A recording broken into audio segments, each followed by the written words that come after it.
gotta kick off the show here. We're agreeing!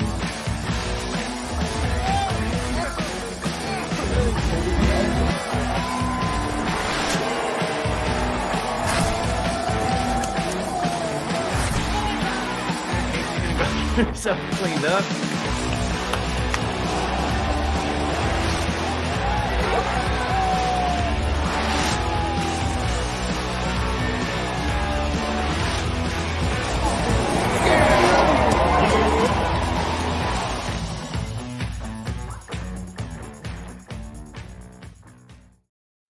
Man, Bill's Mafia. Welcome to the Mafia Cast.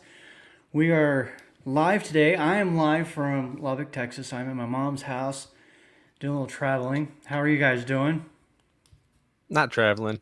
Same old. Go to work, come home, do podcasts. We've got the one and only Joe Miller with us today. Thank you, Joe. How are you doing?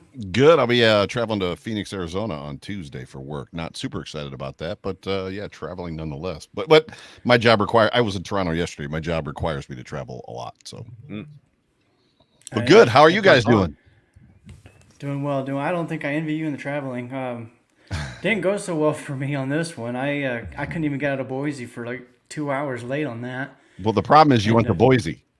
No, I'm leaving. I was leaving Boise. Oh, gotcha. My bad. What are you doing in Boise? Don't go to Boise. Don't stay there. Go someplace else. That's where I live. We've been trying to get him to move out this way, but I don't think it's happening. Yeah, Boise is home. No, but my flight was delayed 2 hours, and the funny thing is the plane was late getting to the airport in the first place, and then they got there, and then they come out and they announce over their PA system mechanical issues because apparently the laboratory, as they refer to it, was clogged. All right. So I was like, we don't want to hear all the details about that. At least you aren't the guy that. But at any rate, what was the story a couple months ago where the guy like went to the bathroom on the airplane before it took off and like clogged the toilet, and then the plane couldn't take off, so they had to like deplane and like fix the plane because he broke the toilet. But yeah, so I travel a bunch. I don't mind it. I don't mind it, believe it or not. When I took the job, I knew that it would travel, and I was kind of concerned about how much it was. And now that I am traveling, it's actually, I'm kind of enjoying it. So at my age, but yeah, it's fun, but it can be a pain in the butt. So especially if you're coming home from Mexico on American Airlines, I don't recommend anybody do that. 6 for 6. They've never gotten us home on time. They've always stranded us, canceled us, something. Next day, 6 for 6. Yeah, it's bad. Noted. American Airlines. I flew on Delta. I eventually got to Atlanta. So I went to Atlanta. Then from Atlanta, I was supposed to go to Panama City. That flight obviously already taken off before I got there. So my daughter, who lives in Panama City, I was going to get her and my granddaughter, and they're moving back to Idaho. So she picks me up at the airport. She drives 5 hours from Panama City to Atlanta, picks me up, and we just jumped in the car and immediately started towards home. So the first 17 hours through the night, we drove, and now we're, picking a stop at my mom's house. So it worked out. We got where we were kind of going and stuff, but I don't recommend ever stopping in Atlanta for gas or anything. Just drive right on through that city. I was concerned when we stopped that we might die, but we got out of there. There was some shady stuff at that gas station, and I won't go through the whole story, but I think you went to the wrong gas station, bro. That was probably wrong part of town for sure. We were standing there. She went inside to change the baby's diaper, and I was sitting in the car. We were filled up and ready to go, and this lady comes up to the side of the car, starts knocking on the window. This one was completely coked out or on something. There was no question. She's like, roll down your window. I was like, I'm not rolling my window down. You're crazy. See ya. But anyways, let's move on. We're here to talk Buffalo Bills, so let's do that. And I know the season didn't end well, obviously. We won't get into too much of that. But here we are with the free agencies kind of, I would say we're post-free agency at this point. There might be some more signings. There was one today, in fact. But before we get too much further into that, Mike, you wanna play our thing for our sponsors? Yeah. Here's a little radio spot for our buddy John over at Game On, video games and sports memorabilia. Hey, it's John from Game On Sports Memorabilia. Check out our huge selection of unopened wax boxes of Pokemon cards. You have to see our selection of over 2 million sports cards in stock, plus hard-to-find card supplies. And if you have anything to sell, bring it in. We can help you determine the true value before you sell it. We pay fair market value every day. It's Game On Sports Memorabilia, 2670 Dewey Avenue in Greece. Check out our podcast for news and information on the card and collectible universe. Also, check out our Facebook page. For more, call 481-2153. That's 481-2153. That's our sponsor over at Game On Sports. They're fantastic people. Do some great things over there. You got some great memorabilia. And again, it's not just Bills stuff. So whatever sport you're into, whatever hobby you're into, well, I don't want to say whatever hobby. That could be dangerous. But they've got a lot of neat stuff over there. Yeah.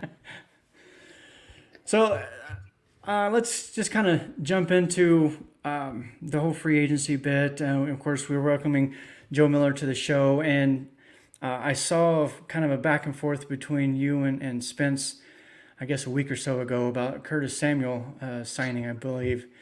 So that's what spurred me to reach out to you and see if you wanted to come on the show today and talk about that, and among some other things. But let's start there. So what are your thoughts on Curtis Samuel? What? Curtis Samuel is a nice player. It's funny because this I went to the live recording of the Shout podcast with Matt Perino and Ryan Talbot, and Perino was like, "You're coming on the show." I was like, "Bro, I didn't come here to be on your show." He goes, "You're coming." He goes, "That take about Curtis Samuel was hot," and I'm like, "I don't think it was that hot." He goes, "It was hot," and I'm like, "Okay." So I tweet out effectively that, basically the Curtis Samuel signing just gives me Jamison Crowder vibes. And I wasn't saying that Jamison Crowder and Curtis Samuel are the same player. I wasn't saying like, oh, they've had the same career. It just had a very kind of like, I feel like we've been down this road. We're going to go find a guy, right, that hasn't really overachieved. He's kind of underachieved. He's got some talent. He's got some elusiveness. We're trying to fill that Cole Beasley void. And basically, there's some injury history somewhat on both sides, not as much on Curtis Samuel's side as we kind of think there is. But effectively, that's all the take was, it's just giving me kind of like Jamison Crowder vibes. And man, people lost their minds. Like people were like, how dare you say that Curtis Samuel is Jamison Crowder? But if you remember when we signed Jamison Crowder, Twitter kind of lit up the same way that it did when we signed Curtis Samuel, which goes back to the Jamison Crowder vibes. Right. I like Curtis Samuel. I think, there's a lot to be said for what the Bills are trying to accomplish in our minds, in our collective minds. I don't know that that's necessarily what the Bills are, at the end of the day, trying to accomplish. The Buffalo Bills have been trying to replace Cole Beasley since Cole Beasley left the first time, to include bringing back Cole Beasley to replace Cole Beasley, and they didn't take him off the bench. They left him on the bench, and it was like, well, we're going to save him for the playoffs, right? And then, like, the playoffs come, and he's still on the pine. Meanwhile, we're missing that key piece, that Cole Beasley guy to move the ball and always be there 2-3 yards down the field, a guy that sees the field the way that Josh Allen does. I mean, as much as we give Stephon Diggs the credit for kind of unleashing Josh Allen 2.0 or 3.0 or whatever he's become, Cole Beasley might be more about it than Stephon Diggs was, because Cole saw the field the way that Josh sees the field. So Josh just always knew where Cole was going to be, and he was that outlet guy, and he just kept the sticks moving. He was sure-handed. He could catch the football. He could get open. Samuel presents and brings a lot of the same intangibles and tangibles as far as that goes. Whether or not he is going to be Cole Beasley, and I would say it this way, whether or not the Bills are going to use him, right, the way that they used Cole Beasley, remains to be seen. The funny part, and I'm long-winded, I apologize, I haven't done a show in forever. All good. The thing that remains to be seen, and I say this often to people, and I've done it on Twitter as well, everybody's excited about the 2023 Bills offense and how we got the run game involved. And look at, James Cook. And I love James Cook, and everybody loves James Cook. And, who knows what the 2024 offense is going to look like. And I'm always like, hang on a second. If you could have the 2023 offense or the 2020 offense, which one you taking? And everybody immediately goes 2020. It's like, yeah, there we are. Right? Yeah. What do you guys think, Casey, Mike? I don't think this dude has spoken yet. No. Are you just a All right. moderator? Are you here to like bleep out words? Because I don't swear generally. Dude, I'm dealing with some back problems right now, so like I'm trying to keep talking to like not a minimum, but try not to get too animated here Yeah. anyway. Trying to do his best just not to look grumpy. Yeah, He likes to pretty- give pretty me crap much. about being old, but I got you. feeling I'll it be, now. I might have 2 of you stacked age-wise. So I'm 50. I'll be 51 in June. So I'm old. I'm the youngest one on the show, but I swear to God, I'm the oldest one. I swear. you're not I- too much I like older Curtis than me, Joe. Samuel. You got me by 2 years. Oh, okay. Oh, that's right. That's right. See, Ronnie's still up there. Yeah, I like Curtis but Samuel. I liked him when he was down in Carolina. I mean, obviously when he was with Joe Brady.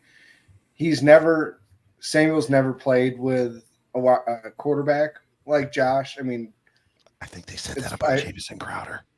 agreed. They did, but I also think that Curtis Samuel is a generally better player than Fair. Jameson Crowder is. Fair. He can be the gadget guy that we saw how much when he played in Carolina, how much Joe Brady had him run. Crowder was in there to, yes, be the Cole Beasley guy, but he wasn't there to bring the jet sweeps and the screens and running the routes out of the backfield like I think they're going to have Curtis Samuel do. I would see Curtis Samuel as having somewhere like, I don't know, maybe 200 rushing yards this year for us. Just off swing passes that just maybe end up going like being counted as a run instead of a pass. But I mean, he can play outside, he can play inside. Crowder was more of a slot receiver. They expected to try to force him to be a slot receiver, and I think that they're going to have Samuel just kind of be a chess piece and move them all around the board. So I get what like the similarities that you definitely made. Not from, similarities, like, just vibes. All I said was Yeah. vibes. Yeah. but the vibe similarities, like because I get it. Like I thought, I mean, it was the same thing with Jamison Crowder, but I just think just the level of player that Curtis Samuel is compared to Jamison Crowder, that's what has me a little bit more excited than it did when we signed Crowder, and I was happy when we signed him then. I'd agree. I'd say I'm definitely more excited than the Jamison Crowder signing. As far as vibes, now I'm kind of getting Cole Beasley vibes, I think. But no, I like the idea, the versatility, being able to be part of the rushing attack, maybe moving around the field, and just the speed, getting across the field and just getting to the open spot. For Josh, to check down if he has to and be that guy that's there, like Joe kind of said. The interesting thing about it is that everybody keeps touting and talking about the run ability, and another one is the bubble screen thing. And it's like the Bills don't run bubble screen wide receiver screens well. Like they don't and we just let our best blocking wide receiver go. Like so we'll see what happens. But go ahead. But he's another player on the field, throw him in motion, kind of distract people even on the defense. So yeah, I mean it's a new solid piece, and I mean I don't think we expected to get a receiver like him this year in free agency. 100%. So it's definitely a pleasant surprise. 100%. I think we didn't run bubble screens as well. Well, we didn't run them well with Diggs, but we ran them well with Shakir. Because you couldn't catch him. Well, that's a big part of the issue. But it seemed like Diggs he was always going lateral when he would catch those passes. He was trying to like make everybody go by him, so then he could take off. Shakir would kind of bob and weave, like work his way further upfield while doing that. And I think that Curtis Samuel, being a little bit quicker of a player, they're kind of having the same thought process with, all right, so Shakir was able to do it. Let's get a guy that is a little bit smaller than Shakir, but quicker and faster, and see how well he can do it. Yeah, I like it. My first question, because it's something that you said when you're talking about we've been looking to replace Beasley since Beasley. Is Shakir that guy? Have we found that replacement in Shakir, do you think? Are you asking the panel or are you asking me? All of you. Anyone. We'll start with you, Joe. Oh, I was going to let somebody else go your first. head. Okay, we'll pen it. We'll go over to. Let's start with Mike on this one. I love Shakir. I think he's solid, but I don't think he's that maybe yet. Maybe further along in his career with more experience, he could maybe be more reliable. In that sort of sense, I guess. I mean, he had the highest catch rate of any receiver in the league. That's Yeah, pretty I mean, not reliable. to say he's not reliable, but I don't know. It's hard to say because we've seen Cole Beasley in his heyday, and then we've seen him, with the last season he played for the Bills, which wasn't too impressive. Which I don't know. It wasn't all on him, but He had what do you have? A broken leg? He had broken ribs. He had yeah, the dude he's was all really banged broke. up. He So was broken. we're talking like I feel like there's different versions of Cole Beasley out there as well. Right. Right. I don't know. I'll go next. I mean, I like Shakir a lot as well. I came into this season 2023 kind of like with an expectation different than everybody else's. Everybody else's was like, he caught 10 passes, make him the number 2 wide receiver. And it's like, can we wait a moment? Like, he caught 10 passes, and there's a reason that he wasn't necessarily on the field. But Shakir made himself a solid target and did a lot with his opportunities in 2023. And it was great to see him do that. He obviously is quicker on the field. So there's a word that Bruce Nolan talks about, verticality. So verticality isn't necessarily like straight line speed. Just because you're not super fast, Gabe Davis, doesn't mean that you can't get vertical. Shakir kind of has that ability too, to kind of get by people and like use his football speed.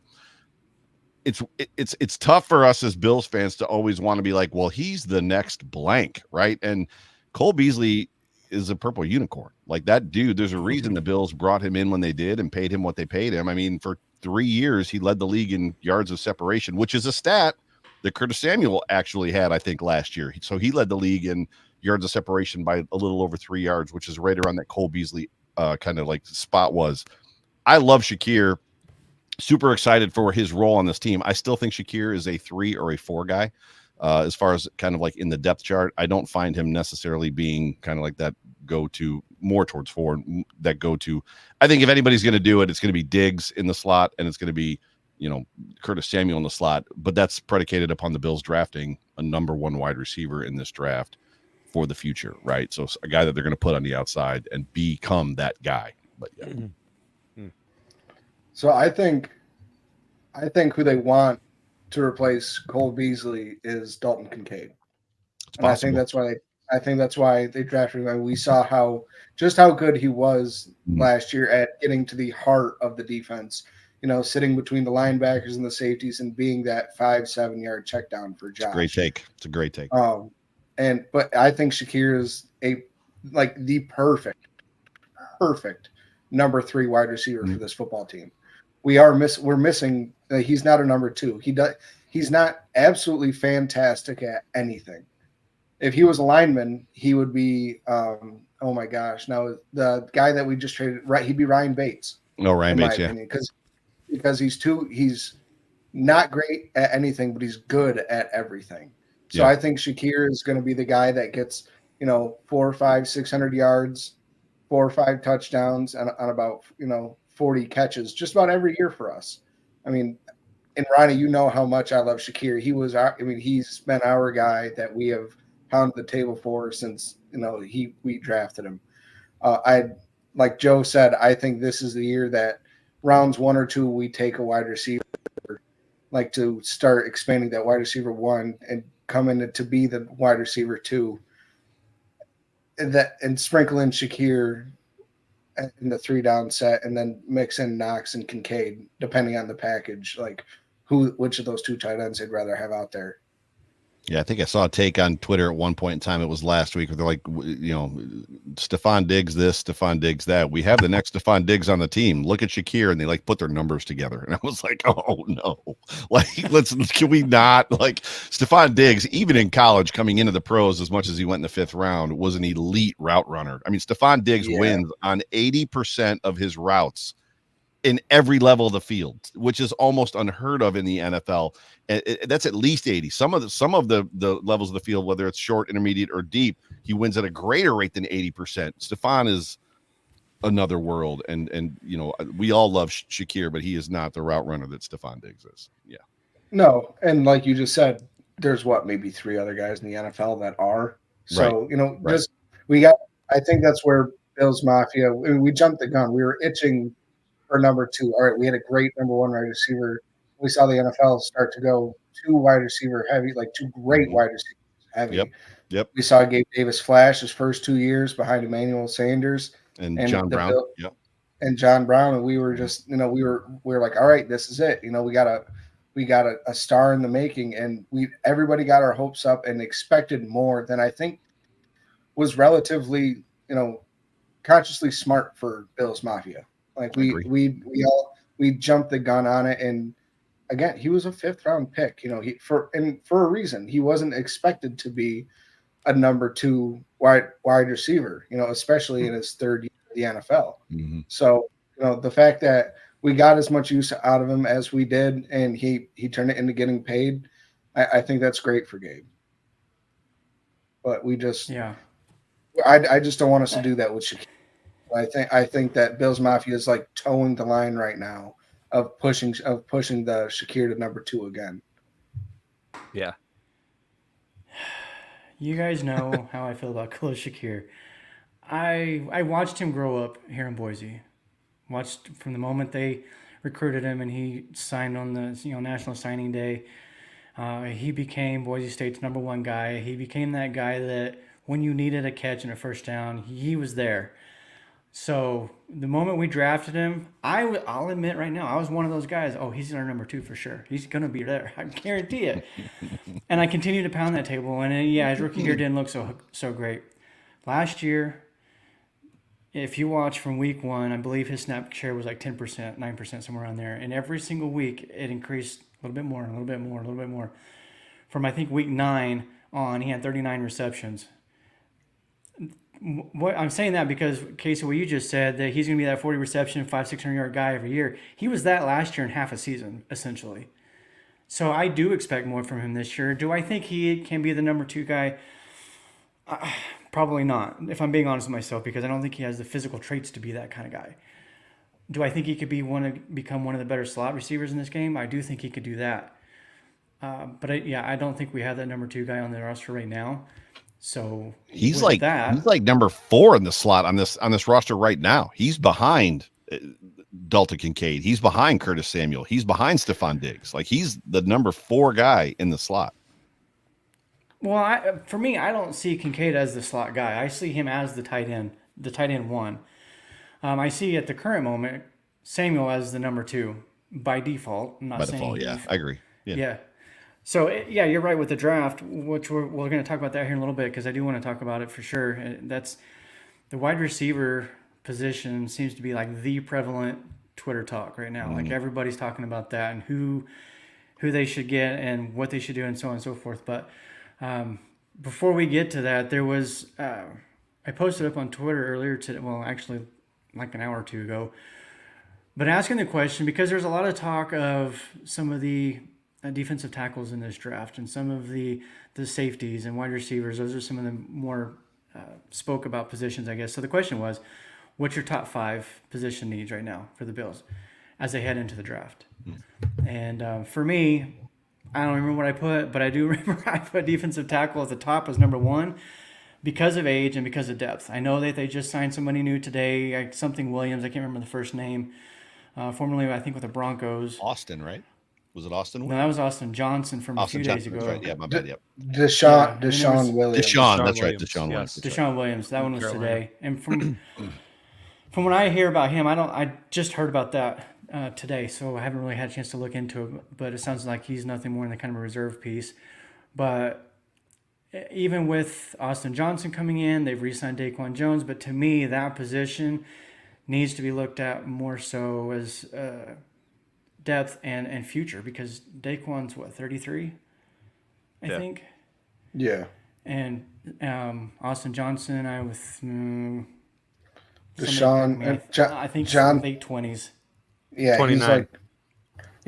And Okay. Deshaun is 31.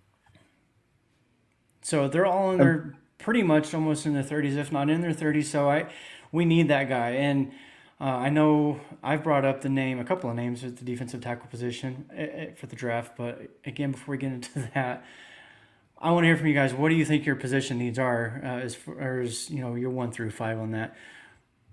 We'll go with Mike on this one first. You got me sold right now on the defensive tackle thing. I didn't have that high on my list. Safety stands out big time to me, and corner. So I have those two, one and two. I know Joe's just talking about receivers and wanting to go there first in the draft, and weighing out possible draft picks with what you need, and so that's kind of in the mix too. But yeah, I'm saying safety because right as it sits right now, Taylor Rapp is our starting safety, and I think it's Let I me can clarify question though. I'm whether not he saying is positions based on where you would draft. Like first round needs to be this Right, position, right, no. second round, just in general. So yeah. I kind of think we're hurting at safety. I don't know. I don't know. mean, It's that makes weird because sense, I too. wouldn't necessarily draft safety first either. But I just feel like There's there's way- holes there, still. Way too much value later in the draft and safety this year. Unless you're Yeah. drafting a generational Right. talent, you don't draft Right. safety or center first. In the Right. first But round. obviously with the Poyer and Hyde thing, I'm still feeling, the effects from that. So maybe that's just all that is. Roy here says defensive tackle, wide receiver, safety, corner, and offensive line. Offensive line was on my list, as was tackle, wide receiver, safety. But my fifth position was, oh my gosh. Anyways, Casey, what's yours? Well, I try to remember what I actually said. I can't remember. Got to what I be said. edge, but go ahead, Casey. There you go, edge. That's the one. Yeah, I think That's it's all my that's number. left. I think it's all that's left. But Yeah, right. Pretty much. Edge is my number one. We have 2 years left of the group. Yeah, 2 years left of the group. If they Because pick up his fifth year, which they probably will. Bean's pretty much said he's going to. Yeah. But he hasn't exploded like we keep waiting on. Year 3, that was supposed to be the big jump. That's usually the big jump for everybody under McDermott, and he just didn't really do that. Obviously, he is a phenomenal run defender, but it's starting to – he's had more sacks than Shaq Lawson had at this point in his career, but it's starting to kind of feel like another Shaq Lawson pick. To where, Shaq's, again, a great run defender on the edge, and he can throw in a sack here and there, but it's just not consistent enough, especially for an end you're picking up in the first round. I know we're picking late in the first, so it's more of an early, like the better end of the second round guys we're getting, so they're not as much of the sure thing, but you'd still expect more out of him at this point. And we have AJ and Vaughn, but after them, and Kingsley Jonathan, who I'm hopeful for. I think he's done well rotationally for us so far. So I wouldn't mind keeping him on the back end of the rotation, maybe making him defensive end 4. But I still think that we need to keep planning for the future because there's only one more year guaranteed with Von Miller on this team. After that, all the rest of his contract becomes voided. Or we can cut him and it not kill us. So I think that's a huge place question marks for Miller too. So that we need. So that's a position that I really think that we need to make not a splash, but draft this year. And I would say in the top 3 rounds. Yeah. I feel like we're circling it, and I think you could take the defensive tackle and the defensive end conversation and just pile it into DL, right? The question is what are you taking and where? Who are the Bills? Who are they going to be when they grow up? I've said for several years and been proven right for several years. The Bills have, I don't know how many years running it's been, have had more money invested in the defensive line. Last year might have been the difference just because they had several just $1 or $2 million guys in there. And they want to do this like 50 to 60% rotation or 40 to 50% rotation thing. And it just hasn't worked. It's great that your guys are rested. They're not getting to the quarterback. It's great that your guys are rested. They're not really stopping the run. Like they're going to have to figure that out. Like you've got Daquan Jones, you've got Ed Oliver. What is wrong with playing them 80% of the snaps? Like every other football team does in the National Football League, including like Chris Jones, who wins Super Bowls. Like let him play 85% of the snaps.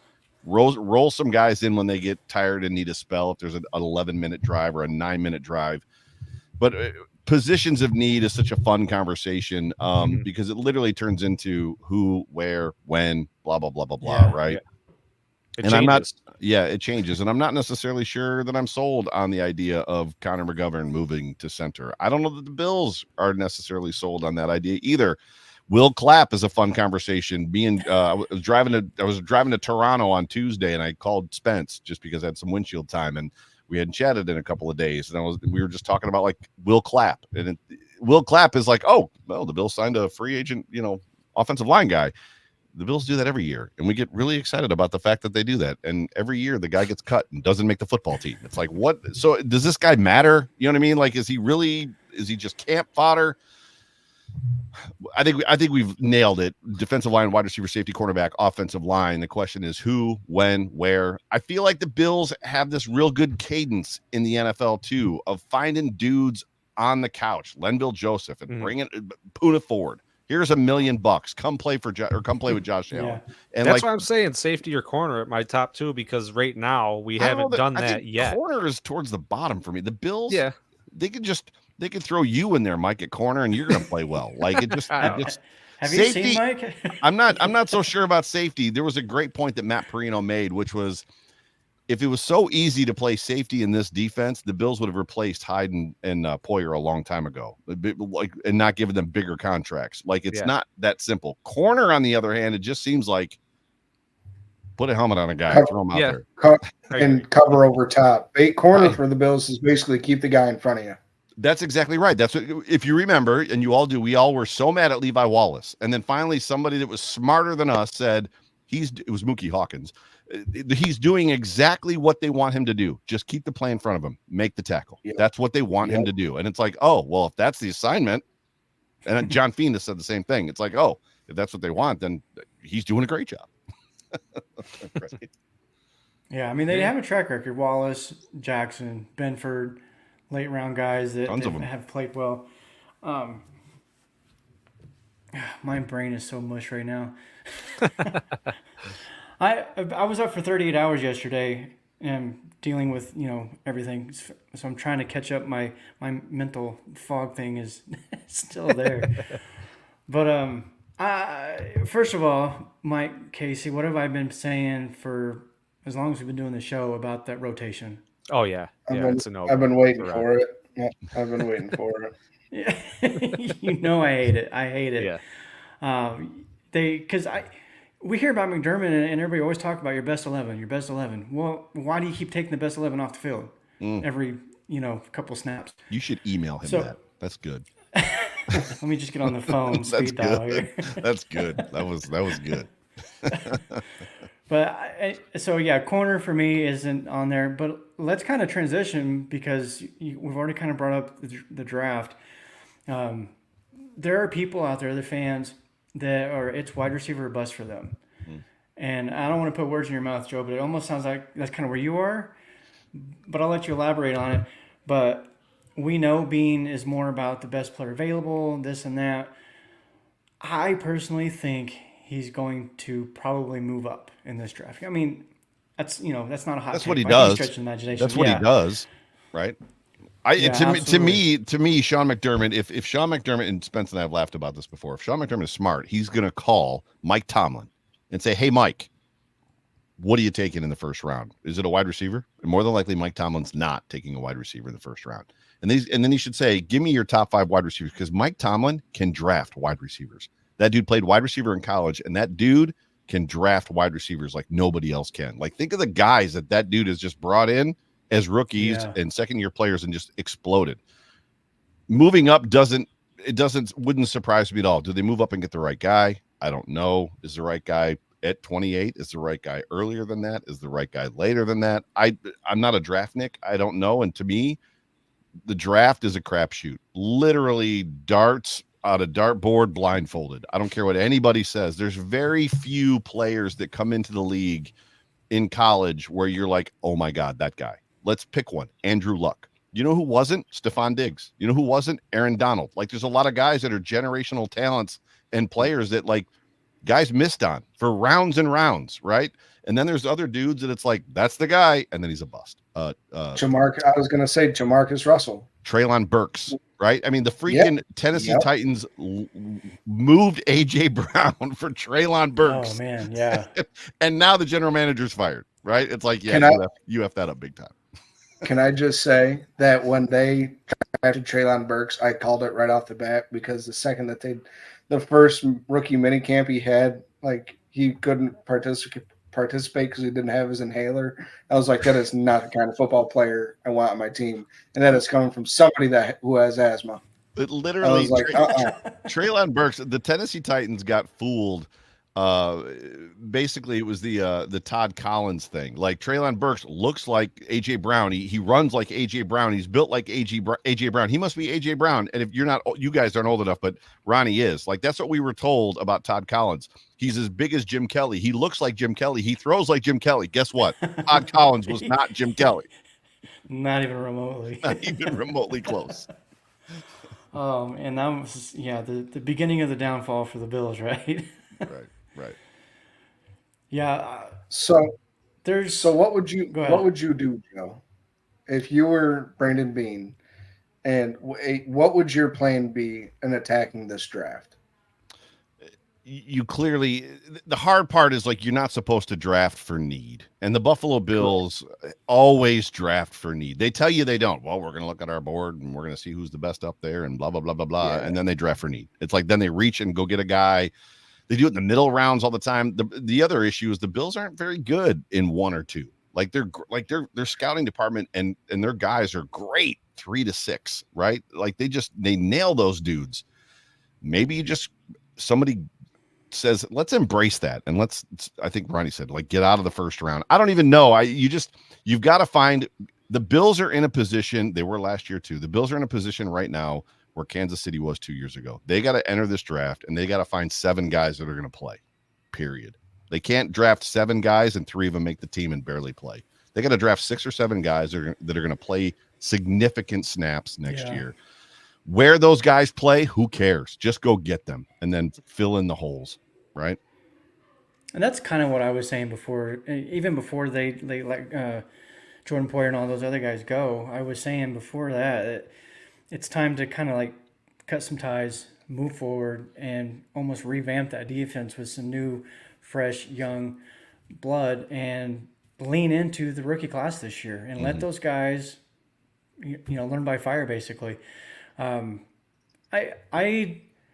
would not have an issue with the Bills trading back, like you were just saying, Joe, especially because as far as receivers goes, the one name that I keep bringing up that I sometimes get a lot of crap for on Twitter is Ladd McConkey. And everybody's like, well, he's not an X guy. Well, I don't really care what the player looks like.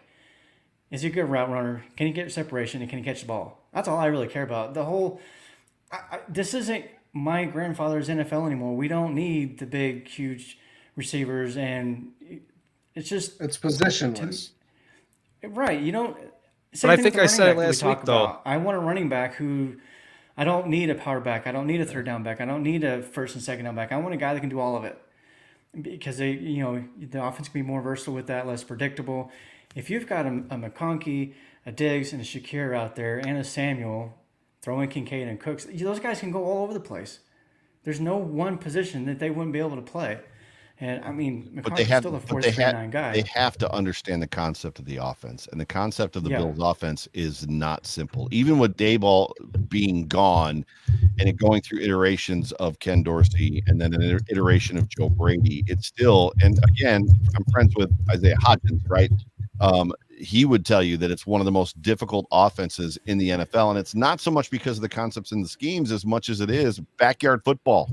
And I think that's what Josh Allen has been missing. He's been missing guys that are going to go to where his mind thinks they should go. So when he releases the ball, they end up there. So and I think that's the biggest jump or the biggest hurdle as it pertains to drafting wide receivers right now is, you got to find a guy that's going to be able to meld into this system versus a system guy, right? Does that make sense? Mm-hmm.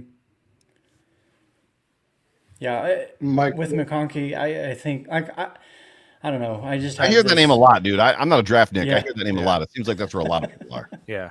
What I'm stuck a lot on of people aren't.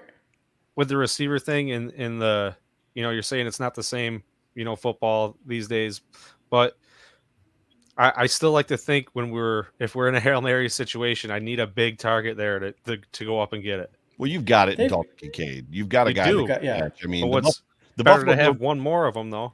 well, Justin Shorter is Shorter on is the a tall team guy. as well. Matt And the Collins Buffalo is Bills, 6'4". yeah, the statement that was made in last year's draft that everybody seems to have forgotten is the Buffalo Bills catch rate in 2022 was awful. It was downright putrid. A big problem was Gabe Davis, and he was a problem last year as well. The Bills then went and got Dalton Kincaid, who was the best pass catching tight end. They went and got Justin Shorter, who had a catch rate of 97%. Like, they went and got guys that could catch the freaking football. Justin Shorter didn't play, but you obviously saw what Dalton Kincaid could do. So I feel like they're answering some of those things, right? Getting guys that can catch the football. I'm not sold that the guys that they necessarily have can play backyard football the way that Stephon Diggs can, Cole Beasley could, Emmanuel Sanders and John Brown could. I don't know. Shakir seems to be getting there. We'll see if Samuel can. I think there's just something missing from that offense, right? And I feel like that's what it is. Like, they want, who was it? I can't remember who the guy was. There's a dude that was on with John and Jerry last year, and he basically said, if you're wanting to put Josh Allen in structure and be a precision quarterback, you're doing the wrong thing. That's not who he is. Like, he can throw with accuracy, and he can put the ball where he wants, but he is not a structure quarterback. He has to, and we see it and we love it, right? That's what we love about him, because as soon as he breaks the pocket, you're like, yes, like that's where you want him to be, outside the pocket. He's not Kirk Cousins. Like, that's just not who he is. There's a couple of comments here. First of all, I want to bring up one from Roy. But is Brady's system different from before? Do you, Casey, I'll start with you on this question. Do you think this offense is going to be that much different? Because we've heard, like Joe was just saying, that this offense is tough to learn. Nyheim Hines said it when we first signed him. And there was somebody else, too, that I can't remember who it was. It had referenced that. There's one of the new receivers. Do you think that maybe Brady sees that and maybe he dumbs it down, for lack of a better word? Or are we going to see more of the same, just with a little bit of his flavor to it? I think we're going to see more of just his flavor to it. The only receiver so far, there's two, Matt Collins coming in and Curtis Samuel. So those are the only two bodies coming in that have zero idea of what the offense, looks like structurally. We saw when Brady took over, there was a little bit more motion. We were seeing Diggs being put in the backfield. We were seeing Shakir and Knox being put in the backfield. We saw little wrinkles. I expect to see more of that, and I think that's where Curtis Samuel plays in. I think that he is like Joe. I think he is Joe Brady's wrinkle for this year. I think he's there's going to be. I think he's going to be, specifically targeted in certain downs and packages, and I think they brought him in for a reason. So that's what I see more so for this offense. I like that. I'm thinking use him, and then now we can let Diggs be Diggs instead of forcing those, bubble screens and short passes. Yeah, agreed. Diggs was not good at that. He was not, in my opinion, good with the ball in his hands and out of the backfield. Some of those runs that they did with him, just right. To me, get him out of there and put him back out of the receiver, Yeah. whether it's on the outside or in the slot or whatever. But let him do his thing and not try to do It's something interesting different. because through the first 8 games, and I don't know if you guys saw it, but he actually referenced it in one of his Super Bowl Radio Row conversations. He said, through the first 8 games, I was having a career season. Then all of a sudden, things changed. And and Bill's Mafia wants to blame Stephon Diggs. Well, he completely vanished in the second half of the season. And it's like, are you sure that's a Stephon Diggs thing? Or is that a team thing? Is that a Joe Brady thing? Right? So he was being asked to do multiple different things that he isn't used to doing. I mean, I don't know off the top of my head. I don't ever remember him lining up the backfield or being put in the slot nearly as much as he was last year, moved around pre-snap. So, and again, I feel like a broken disc here. I think that's where they brought in Curtis Samuel, like Mike said. I think that they just back in our day that was a broken record. He's too young to know what records are. Yeah. Sorry. I couldn't think of it. it's still technically it's a disc, so you're not wrong. It still works, yeah. Back, bro. Right. Thank you, Joe. At least I respect one of my elders. Well, I think that's again, that's why they brought in Curtis Samuel. They want Diggs to be Diggs, to get back to doing what he was doing, and everything that they had him doing last time end of last season was just out of character, out of perspective for him, and it just wasn't working. So I think they brought in Curtis Samuel to do all those things and just let Diggs go wild on the outside again. The only thing that I'll add to that, I'll be the grumpy old guy that anti-Diggs in this conversation, but the targets were still there. They were not quite as high as they were the first half of the season, but he was still being targeted more than any receiver on the team. He had a lot more drops. He led the team in drops. I don't have the answer. I don't know what the issue was. I don't know if it was just Brady. I don't know if there was some lingering injury that he wasn't talking about. I don't believe that was the case. I mean, I don't think you're going to hand the ball off to him in the backfield and have him run through the offensive line if he's got an injury that he's nursing. But I think that happened once. There was something up. I think it happened once. Yeah. It's not like they did that every game a bunch of times. He wasn't Deebo Samuel when he get out there. Right. Definitely not Deebo. But I am confident that this year will be different. I don't think it's an age thing. I don't think anything like that. I don't think he's hit that wall where he's on his decline. He's not at all. But yeah, that's my thing with Diggs. I think I was more frustrated with him probably than a lot of people. Well, maybe not a lot of people, but at least these two guys here, Mike and Casey. But the biggest problem Stephon Diggs had last year was there was no number 2. Like it was a lingering problem from 2022. I mean, there was Gabe Davis didn't scare anybody, especially when he vanishes for 4 games, in a row. Like Stephon Diggs they were locking him down, and therefore it was putting him in a position where the only routes he could run were underneath routes where there was a dude or 2 draped on him, which Stephon Diggs is an incredible contested catch receiver. But how many times can you go to the well and ask him to catch them all, right? Yeah. So I think it's fun to scapegoat him a little bit. I don't think it's valid. That's just me, but I mean, get him, Joe. I do think he'll be back next year. I'm not concerned, none the least, about him going into next season. But speaking of Diggs, because we were talking about Ladd McConkey a while ago, and how you had mentioned a while ago that Stephon Diggs coming out of college, he was not a guy. Like everybody's like, oh, that's Diggs guy, whatever. If you put up, and I pulled this up earlier, but if you put up Diggs pre-draft scouting report from NFL.com and put it next to Ladd McConkey, they just saying the exact same things. Let's not do this, Ron. I'm not comparing him and saying he's the next Diggs. I'm just for all those people that say that he can't play on the outside or he's not an X receiver. Ladd can do it. Just, I'm going to get off that hill for a minute. On that, I think we should let Joe get out of here. It's been a good time. I haven't done anything since the last. I think I skipped the last playoff game, and then I did a show after that, like a week after, something like that, because a bunch of people were mad that they didn't get to spend that time with me. They were like, I had no place. You vent for me, and it's like I just couldn't bring myself to do it. So this has been fun. I appreciate the invite a lot.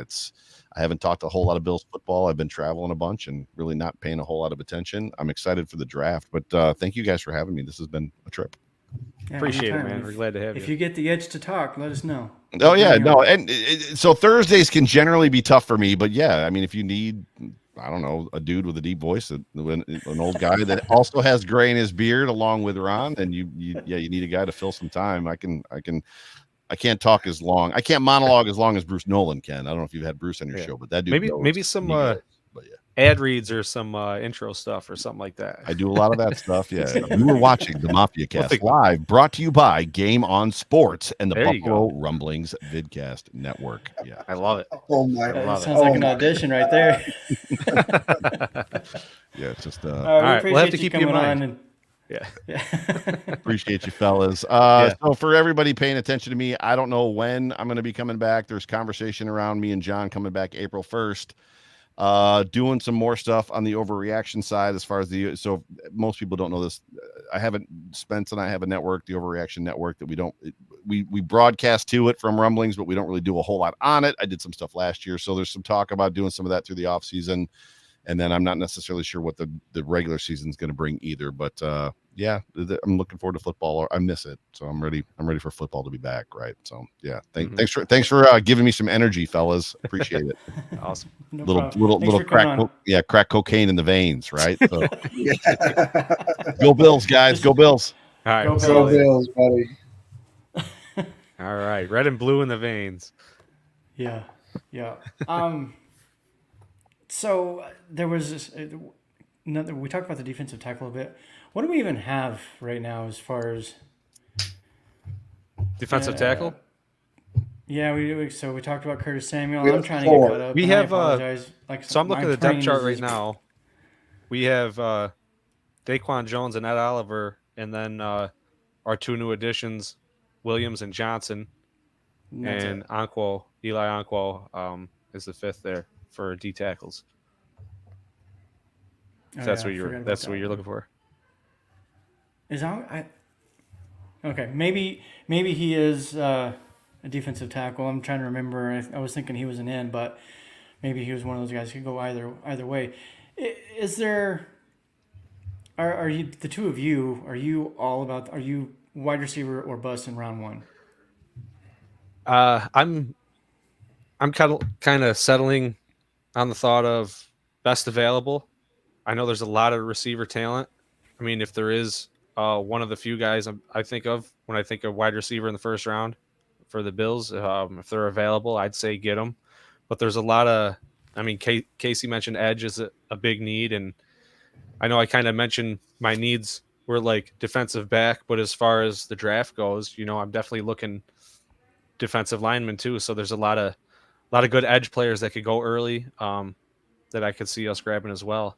As far as trading back and trading up, I'd rather see us trade back than trade up at this point, unless there's someone you're really, really into for some reason. So Yeah, no. I like quantity over quality, so to speak, with this draft, and I think the Bills have enough needs where the pressure isn't on to have to go and get that one guy, and we kind of can evaluate what's there and pick, maybe the best available player, whether it's receiver, D lineman, or maybe even a defensive back. But I've done a few mocks where I've been taking safeties third round and been happy with it.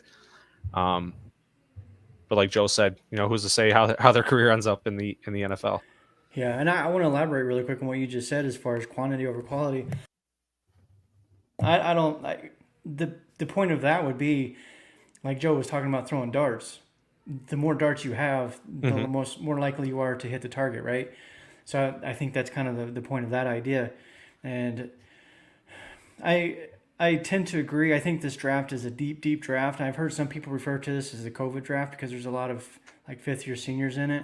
So we're starting to see all those guys from 2020 that took that extra year that the NCAA afforded them of eligibility.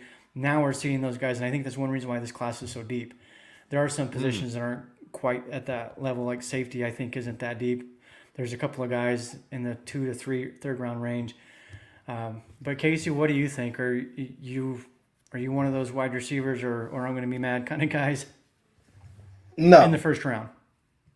No. So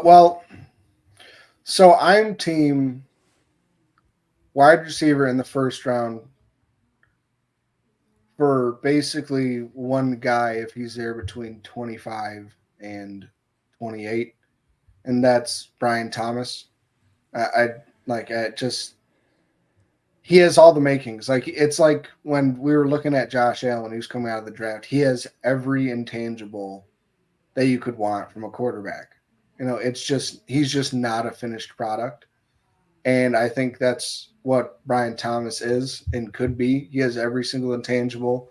You get him in a room with Diggs, somebody who's a leader the way he is and how much he works with the other receivers. I don't think Gay would have been as good of a receiver as he was if he didn't have somebody like Diggs to learn behind. Same with Shakir. I think he helped with their developments immensely. But if neither of those guys are there, and if he's not there at, somewhere around 25, then I think it's, trade back to somebody in the early 30s. There's always somebody that in the early second round that wants to bump back up into the end of the first and get one of the guys, whether it be somebody like a Michael Penix or a Bo Nix. Get somebody going up and trying to getting a quarterback that can sit for a year or two and truly learn behind someone like the Raiders. I could see wanting to trade back up with us. So then I would be I'm 100% team trade back, grab someone like Ladd McConkey, Xavier Leggett, and then we're either going to get, maybe another second, or recoup a third. And then then we're back to square one. We have all the same, we still got our first round pick basically, and additional picks, because we still got a very, very good wide receiver, and let's say it's McConkey. But now we have somebody that we can take, maybe a Javon Bullard, or a Cam Kitchens at safety, someone like a Brandon Fisk at defensive tackle, Ruko Horo, defensive tackle out of Clemson, Demarcus Robinson, defensive end out of Missouri.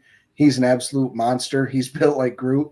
So, I mean, I wouldn't, with Groot starting to come to the end of his contract, I wouldn't mind seeing them go that route. Tyler Nubin, another safety out of Minnesota. Ron, I know you've been a big fan of him lately. I think I'm, unless Brian Thomas is there, I'm 100% team trade back into the second and have three to four picks out of the top 4 rounds. And instead of, like Mike said, going quantity over quality, it's going quantity over quality, but more so at a targeted rate, if that makes sense. Yeah. I think that'd be a solid pick. I'd be happy with that, with Brian Thomas. Yeah. I don't know what it is with Brian Thomas Jr. For me, it makes me nervous for some reason. A lot of times when you have players that suddenly show up on everybody's radar because of their combine performance, they instantly become, oh my gosh, everybody needs this guy. He has the production. He was a good player. Don't get me wrong. He's not just a combine guy, but I have a nervous feeling about him for some reason. I can't explain it. I can't put my finger on it. They're butterflies, Ronnie. You're gonna love it. And I feel the exact opposite with McConkey. Yeah. And the one thing that stands out for me about McConkey that I keep reading about is 2 things: his desire, his work ethic, and his route running. I've seen some kind of scouting reports that talk about him as the best route running among the receivers in this draft, more so than Marvin Harrison Jr., Neighbors, or Odunze. And to me, yes, you can get better at the route tree, but if you come into the league and that's already your main strength, that's huge, because then you can just focus on learning the offense. You know how to run the routes. You're good at it. You already have 4.39 speed, because you can't obviously coach speed. And I know Brian Thomas, I think, had a 4.31 or 2 or something like that. So he's a little bit faster, but 4.39, that can still get upfield pretty dang quick. So that's where I'm at with that. Another one, defensive tackle that we can get around the 4th round, is Christian Boyd out of Northern Illinois. That's another player I'm falling in love with. If you want to call it a man crush, by all means call it that. I love this kid, and he's another one. High motor, doesn't stop, relentless pursuit. Those are some of the key words that I read with his scouting reports. And then I agree with what you were saying, Casey. Let's take that first pick, drop back into the early second. You can probably still going to get a Troy Franklin or a McConkey or one of those guys.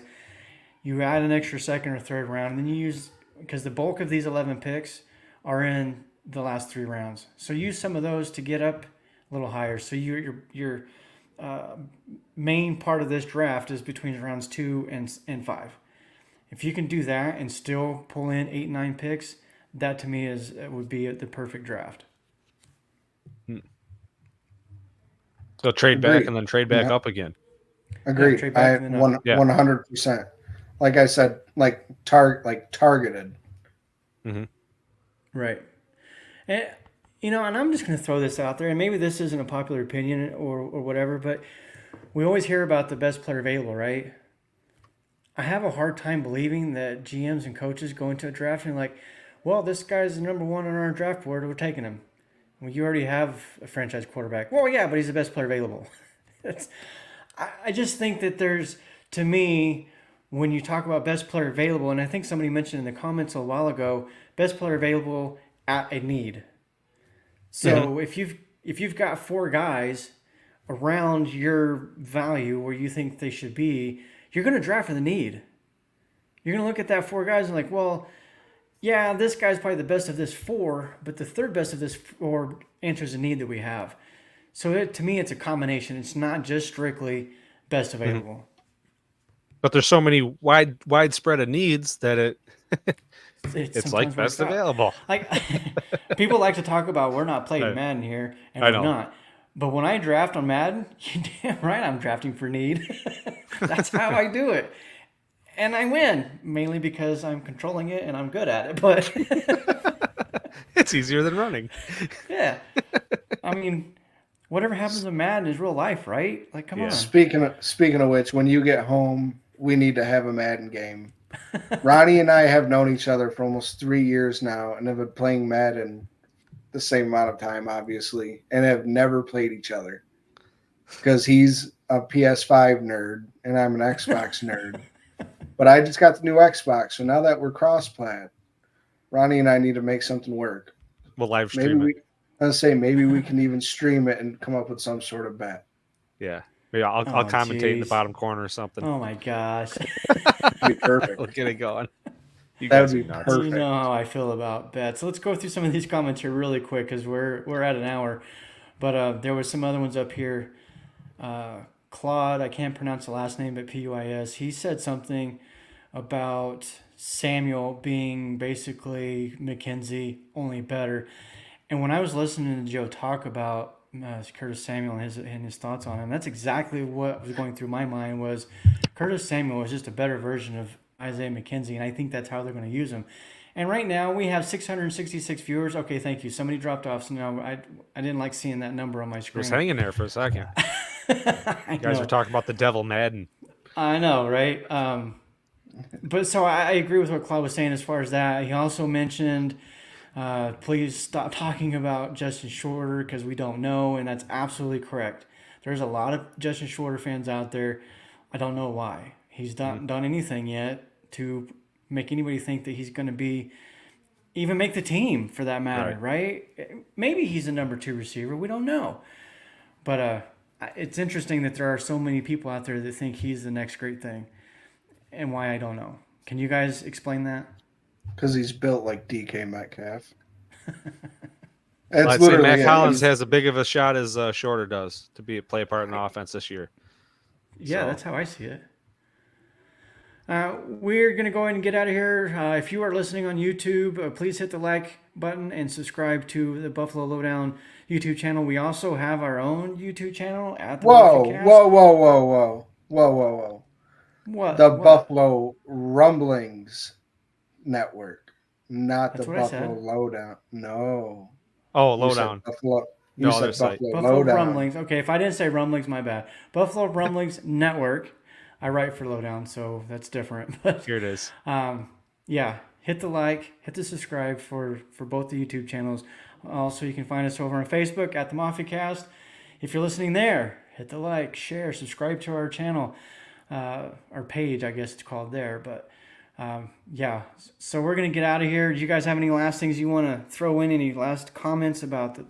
Oh, next week we're gonna do a live mock draft on the show. So come be a part of that. We love to hear people's inputs. And basically what we're going to do is each pick, we'll kind of discuss what we want to do with it, whether we may do some trades. But we also want the input from the fans and the comments. And so if you have a good point, or maybe the 3 of us can't make a decision, and we'll leave it up to the fans to decide for us. So be part of that. We might even run a few of them this offseason, right? Before draft time. Yep. Yeah. So yeah, another fun, interactive way to get involved in the show. Again, we appreciate all you guys. And yeah, I don't got much else to add.